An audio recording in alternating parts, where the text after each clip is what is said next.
Hey guys! In today's tutorial, I'll show you how to open and style HTML and CSS files in Visual Studio Code. Let's jump right in.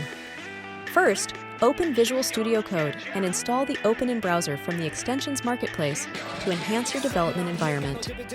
Start by creating a new HTML file and write the basic structure.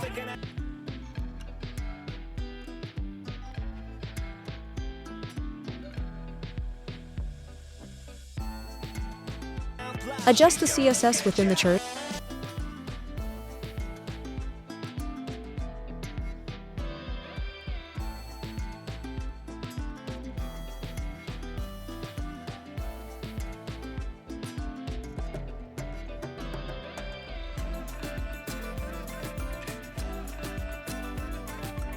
To see your work, right-click on your HTML file and select Open in Browser.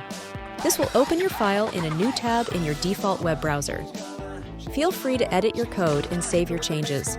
To view updates, simply refresh the Browser tab.